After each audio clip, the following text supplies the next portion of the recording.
I'm Rosalind Kurita, and this is History and Heritage. And this morning, I am standing in front of the home where Nannie Tyler was born and grew up. And today, we're going to learn the whole history of Nannie Tyler. And as this history unrolls, you'll know this young woman and everything about her history. We'll even go to the cemetery and see the beautiful statue that really reminds us of who Nannie Tyler was and what she meant to this community. Stay with us. We'll be right back. Today, I have with us a real expert. This is Carolyn Farrell, and Carolyn is a teacher. She is a native Clarksvillian. She has spent her whole life here, and she knows an awful lot of history. And today she's going to share with us particularly about Nannie Tyler. And I know that you've published books on Nannie Tyler, lots of different history books, but particularly Nannie. So tell us, who is this person? Nannie came to the consciousness of Clarksville because of her statue being stolen in 1996. But for people who lived here all their life, they know about Nannie. Nannie was a little girl born to Judge Tyler, a prominent Clarksvillian, and for 47 years he was a financial officer and criminal court judge of Montgomery County. Nannie was born and raised in this house. In this house was her grandmother, her Aunt Emmy, and her parents. Later on, another sister and yet another sister. And Nannie grew up in this house, changed quite a bit since the time that Judge Tyler lived here, but you can tell that Judge Tyler lived here because on the gate we can see Charles Waller Tyler. This is the home of the judge, and Nannie grew up here from the time she was born on March 16th, 1881 until the day she died on September 9th, 1884. Wow. So she would have known this house, and she had cousins that lived next door. Tell us a little bit about next door, because the way all of this history fits together is just so unique to Clarksville. So tell us a little bit about next door. The house next door was built by Pope Grundy Johnson for his first wife, Emma Robb, and after her death, he married Judge Tyler's sister, Nannie, for which, of course, his child was named.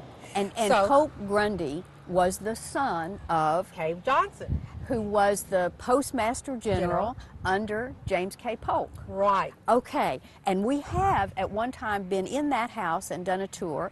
So next door, and wasn't there a kind of a love story before that, before the judge? Well, they knew each other actually before they became neighbors. Nannie Tyler and Charles Tyler grew up in the Hickory Wild community, and Pope Grundy was part of the group where they sort of dated together. But he married Emma Robb first, and then when they became neighbors, being a widower, he married Nannie, who he'd known for many, many years. And when we say Nannie, we're not talking about Nannie the child. We're talking about Nannie would have been the mother? Would have been the sister of Judge Tyler. Okay. It's kind of complicated, but you complicated got because it. there's repeats of Emmy, M, and then there's Nannie and Nannie. So there's a lot of repeated names. A lot of times what you see in families. Right, just a kind of a family name. Yes. Well, one of the things that we know about Nannie, I mean, from that she died young, that there was a statue made, and we wanted to today show folks that we actually know where the photograph was made that was used as the model for the statue. So stay with us. We are now going to go and show you the place where the picture was made that later was used for the statue. Welcome back. Today we are at Greenwood Cemetery, and Carolyn Farrell is going to now tell us a little bit more about Nannie Tyler. And what I was hoping we could start with before we really talk about the monument is the picture that was made of Nannie, because it's so Clarksville. I mean, the building where she had the picture made is still standing. And what is that building today? It is a Black Horse on Franklin Street, and it was formerly the McCormick Photographic Studios. And interestingly, he is also buried here at Greenwood. Right. He's just in the next section over. And what he did was he took photographs of folks, and okay, so orient us historically. What year would this photograph have been taken? Judging by what she's wearing and knowing that this probably is a 4-year-old child, sadly, this photograph was probably taken a few months before she died. Because she died in September, and this is obviously a summer outfit. So Right. probably taken May to up to the time she died. Okay, so the interesting thing about knowing where this photograph was taken is that it still is in existence, and architecturally, you know, photography is different now than it was by far. And so the building itself still has a kind of an interesting architectural feature, and I wanted you to tell us about that so we could really appreciate the difference in today's photography and what it meant for a 4-year-old child to get their picture taken. Right. The building itself was a Lieber Trade Palace. That was the lower floor, and up above that, Jay McCormick, was called Mac by his friends, had his photography studio. And he advertised that he had the most luxurious place for taking photographs. He had dressing rooms, and he had trim of walnut. He also had a skylight built into the top of the building, and the skylight was facing that would be the south, so that the sun traveling east to west, he would have full benefit of the sun all day to take photographs. And so that was a very unique Yes, it was. And needed piece Yes. of the photography. Natural light was always best. And so if you drive by the Black Horse today, you can still see on Franklin Street that window. Yes, you can. I mean, that's just amazing that we have come so far in time, but that's still there. And now we Right. know the story. And you also said that when you had a photograph taken back in that day, it took a full 30 minutes? 30 minutes for it to take, yes. It says a lot that Nanny's picture, she was standing up in the photograph. For a child her age, most of them would have been seated because children like to squirm. So she is standing, and there in the photograph, there's some straw at the base of her feet, and the reason it is there is to cover up the stand. There would have been a brace that would have caught her around the waist just to sort of stabilize her while the photograph was made. So 30 minutes. 30 minutes. You had to be absolutely still. That is interesting. You know, I don't think that we realize that. A lot of times when we look at those old photographs, we say, why aren't those people smiling? Right. And now we kind of know if they were standing there for 30 minutes. You don't want to smile. Yeah, It's hard to keep a smile. hard for 30 to do minutes. that for 30 minutes. Oh, well, now we have an idea about the picture, and now we really come to the real story Right. about Nanny. So tell us some of the facts about her. I know you said that she died of diphtheria. She died of diphtheria, which was a disease that could easily be cured today because of the DP shots. She contracted it. We're not sure how. It's airborne, coughing, sneezing.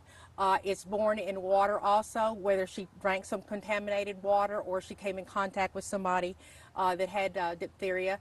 But it's a very dreadful disease in that you start to feel bad, low-grade fever, and then it becomes an absolute monster. It closes up your throat with a membrane.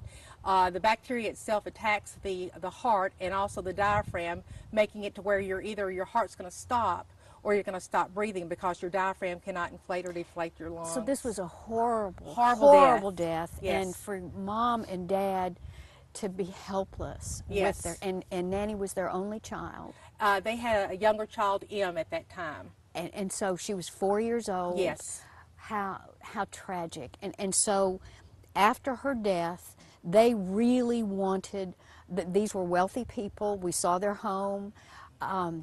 They wanted to remember Nanny in a very special way. Right. So tell us about the statue itself. For whatever reason, he chose not to have the statue carved in Clarksville. There was a carver here, Hodgson, that did the carving, but he sent the picture away to Italy.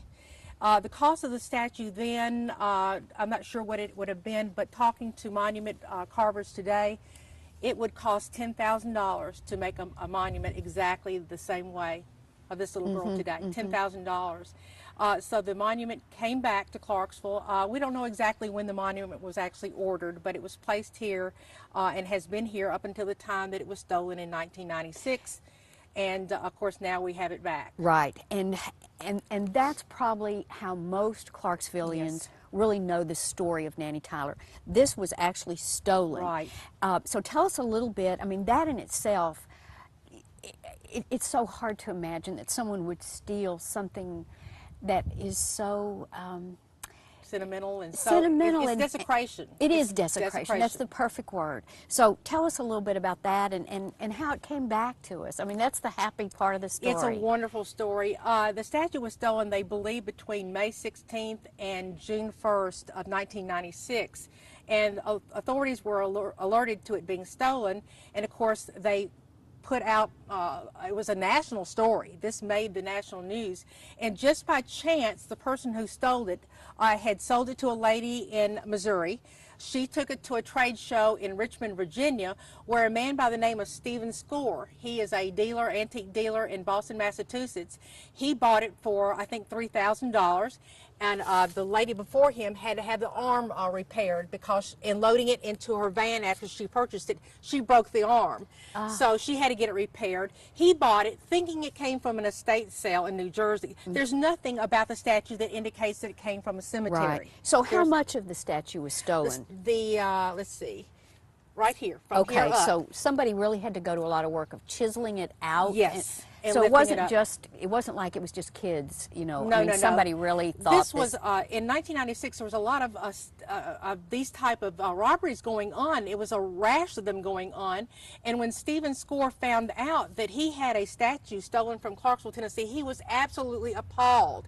He notified Clarksville authorities immediately, and within a month drove all the way from Boston, Massachusetts, in an unair-conditioned station wagon in July to replace the statue back here. And the day of the return of the statue, there were dignitaries everywhere. The choir from Trinity was here, and when they placed the statue back on its pedestal, they broke out in singing the doxology. It was a beautiful, beautiful ceremony, and Mr. Score was a very, very gracious.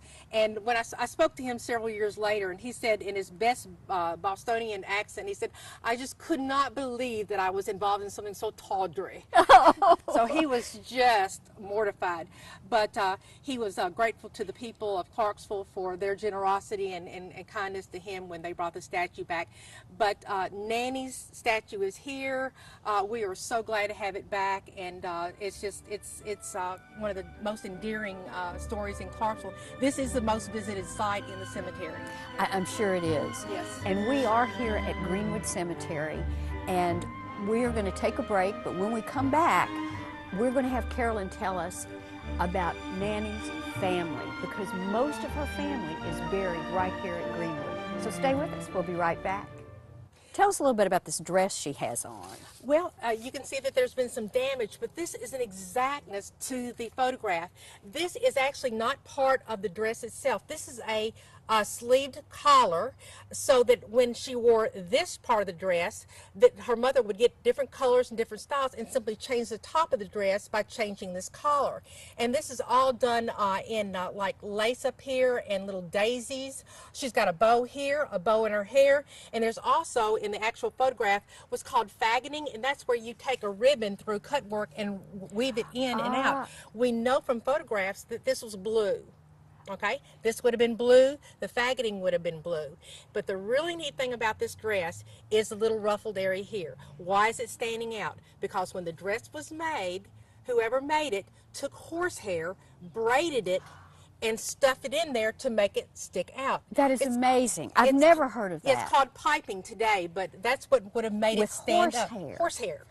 Oh my gosh. Absolutely. And you had mentioned that she had a lot of jewelry on in the picture. She did. And we'll show the picture. So she had on a bracelet and a bracelet and a pin. And a pin up at the top. Tell us a little bit about that pin, because that was a nice story. That was, this is a Victorian, and the Victorians wore a lot of jewelry, just layered it on. So this is an important day for Nanny. She's going to go get her photograph made. So her grandmother, who's buried just behind her here, loaned her her pin that was given to her by Pope Grundy Johnson. He had it made at Tiffany's on a visit to New York, and the pin itself is gold with seed pearls, and the seed pearls spell out the word mother. She also, yes, and so she would have worn it up here. She had a bracelet here, a bracelet here. So she was armed and ready for this photograph. She was. beautiful. I'm so glad you told us that. I mean, that this had horsehair in it. Horsehair. Is so different than anything we ever think about. Ah, Carolyn, you were telling us about the statue, and I know that there's lots of different stories. And for a while, people were talking about what did she hold in her hand, because when you look at the statue, clearly there was something. And you, again, did some great detective work, and you came up with the answer. The answer is that, yes, she was holding a stone rose. A stone rose that no longer is there. Right. Okay, now she is on each side of her, and all around her we have the rest of her family. Right. So tell us, where would you like to start with telling us about her family?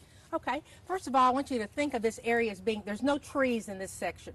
All the trees that are here now were not here at the time that she died. The first burial, this is the Tyler plot. When the cemetery opened, Charles Tyler bought this plot for his family. The first one to be buried here is his mother, Mildred. Okay, and I see Mildred, and what is our date here? It's a little hard. 1884. Okay, She died just a few months before, or like within the year that Nanny died. Okay, the grandmother. Yes, this is the grandmother. Mildred S. Tyler, born in 1809, looks like. So this was the original first. This was the first Tyler. burial in the Tyler plot. Okay, and then who would have been next? Would it have been Nanny? It would have been Nanny. And I'm sure they never in their wildest dreams thought that Nanny would be the next. No, no. The photograph, very, very sad. They never thought that it would be used for a purpose such as this. Right. Another thing that you want to notice, they've even got the detail of the buckles on her shoes, the ruffling on her socks, and there's a Trinity here. They've got the Trinity. The Tylers belong to the Trinity Episcopal Church, and the three leaves there represent the Trinity, the Father, the Son, and the Holy Ghost. And I know that there are a lot of subtleties like this, and sometime we're going to get you to tell us all about all these subtleties of the markings. But all right, so this, right next over here, we have Tyler Baby. Now tell us about this one. Again, this is the Victorian era, and when you lost a child, it was sort of a very quiet affair. We don't know if this child was miscarried or what actually happened, if it actually lived to be, born and then died. But this was the third child. Again, we don't know if it was a boy or a girl. But this was the third child.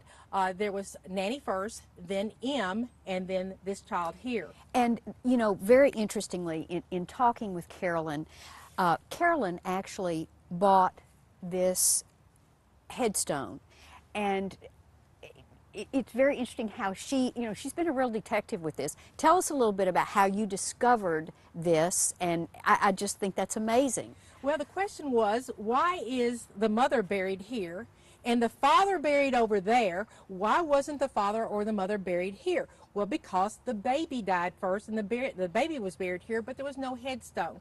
So at the time that that Nanny had died, metal coffins really came into being after the Civil War. And so we did a ground detector to make sure that this was indeed the casket here, and we got a reading. And then a couple of years later, I went looking for this child, and with a metal detector, with the cemetery's officials' permission, we came out here and located it being here as well. And then you had the headstone made. Wow, this is the whole family, and Carolyn, you can tell she knows this family. So tell us about this big monument right here. Molly was very well loved. She was a wonderful singer. She was involved with Forbes Bivouac. Wonderful, beautiful lady, and she and Charles Tyler dated for quite a while. In fact, it was like, are they ever going to really get married here? And finally, when they did, the whole community rejoiced that he'd finally stepped forward and asked her to marry him. Now, orient us again with how she is related to Nanny. This is the mother. Okay, the mother of, okay, now we got it. This is the mother. This is Nanny's mother. Right. And her name was Molly? Molly. Mm-hmm. Okay, born in 1849 and died in 1900. Right, so she just passed away 5 years after her daughter. Uh-huh. And then we have other monuments here. So Yes. tell us a little bit about these. Hey, Judge Tyler is buried here. Notice the simplicity of his headstone. Yes, compared to his wife. He's making a statement here. He's saying, you are in my heart more important than myself. I want something plain. My life is what it is, but I want to exalt my mother, my daughter, and my wife. Oh, wow. Right. And so his time period was 1839 to 1920. Mm-hmm. Okay, and then next to him, This was his grandson, Armstead, and he dearly loved this boy. This was the only boy that was in the family, and Armstead died in 1942 in West Palm Beach, Florida, and he wanted to be buried next to his grandfather. how interesting. So they brought him back. Right. And you had another piece of this story. Have we covered? Oh, wait, we did miss. Quintus is a half-brother of Charles Tyler, and he adored his stepmother so much that he wanted to be buried with her. Oh, so this was a family that they all loved each other Yes, and really supported each other, and beautiful, beautiful story. Now, in this section, are there any other Tylers? Yes, the Aunt Emmy is buried back here. This was Charles Tyler's sister who outlived him by 12 years. She lived in the house the entire time that little Nanny was growing up, and very wonderful lady, very important lady at Trinity Cemetery. Now, so she lived in the house that we Yes. saw at the first where Nanny grew Yes, up. she lived upstairs with the daughters. Which was very common in that Yes, time very period. common. Grandparents, cousins, a very large family, yes. Right. And you have such a great collection of photographs. I mean, we have this wonderful picture of Nanny where you really do show the pin Yes. that she had on. And then you've got, and then of course we have your book, The Search for Nannie Tyler, which you've done an awful lot of work on this. I mean, you know every single thing, and have pictures of her death certificate. And you said that because of this really horrendous death, it was very hard for the folks to Let her go. yeah. And so tell us a little bit about what you said about the name, the date change. In the Episcopal Trinity Episcopal Parish records, if you look at her death records, you'll see that there's been a change. Now, we know that she died on September the 9th. The question was, when was she buried? That's what we don't know, and that's what we'll probably not find out. But you can tell right here that it's been written over. Okay. Supposedly, there was a delay of 3 days. The mother was so distraught, just could not envision her child being buried, that they delayed. The problem with that is that when you die of contagious disease such as diphtheria, the burial needs to take place that day. And so, because embalming was not used widely at that time, so there was a concern there, and nothing in the newspaper indicated there was a delay of a burial, but it could have very easily happened. Oh, so again, through your really detective work, you've been able to unroll pieces of this that other folks just never would have known. Right, and you know, it's a story that touched everybody. When the statue was stolen, she became everybody's child. Everybody was concerned. Everybody wanted the statue back. So Nanny is indeed Clarksville's child. And she is, as we like to say, our history and our heritage. Exactly. And in your other records here, you have some pictures. This is Nanny's aunt. That is Emily. okay. And then you also have a picture, and this must be her mom and dad. It is Charles and Molly, probably taken on their wedding day. That photograph was not made at McCormick's. They went to Nashville and stayed at the Maxwell Hotel on their honeymoon. And again, you can tell she is so beautifully dressed. She's got a Polonaise style dress on. He's in his best suit. She's holding in her hand some eyeglasses. And she's got her jewelry on, as any Victorian lady would have. Right. And you can tell that this picture took a while to take because they're very posed, and Yes. it's not a kind of a spontaneous picture like Not we at see. all. So very posed. But that's interesting that they went to Nashville to have the picture taken. Right. And then this other photograph that you have is the actual photograph Right. of Nanny. And you can see, like you talked about the straw and the kitten, and how she is really braced up there. Bless her little heart. That's hard to get somebody 4 years old to stand still that long. She was Judge Tyler's daughter, and she was probably very well behaved. I'm sure. So you have lots of photographs, and you have all kinds of wonderful information here, and including the death certificate. So those are amazing, amazing pieces. And then you had one other picture that I thought was kind of added to the story. Well, here's another picture of Nanny's mother.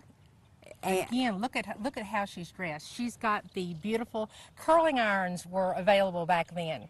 So she had her hair beautifully made up and so forth. She's got on a necklace. She's got on a brooch. She's got on earrings. And flowers in her hair. That's the Victorian lady. On and on and on. Right. And then her father, Judge Charles. This is her husband. Okay. And so he, not her father, her husband. So in this picture, it's obviously just a portrait picture. Right. So this would have been done before they married. Okay, so this is he. They dated a long time. So you know a lot about their courtship, but yes. So this section is the Tyler family that has been in Clarksville for a very long time. 1820 is when the first family members came into Montgomery County. Oh, and you had one other piece that I wanted to share that I thought was very interesting, sort of a connection to Gone with the Wind. Yes, there are some Tyler descendants that insist that the story of Rhett being so distressed over Bonnie's death and the light being left on at night came from the story behind Nanny's death. And how do we get that linkage? It wasn't just because it was similar, but there was some kind of family connection. Mitchell. Armistead Mitchell, Margaret Mitchell. So she would have known that story. She would have heard it. That is amazing. This is your history, your heritage. This is right here in Greenwood Cemetery. And this is open. You could bring your family and look at this and enjoy the history of Clarksville. Carolyn has shared a great story with us, and we're going to do another story and show everything we can about Greenwood Cemetery. But thank you for telling us so much about Nanny. This is your history. It's your heritage.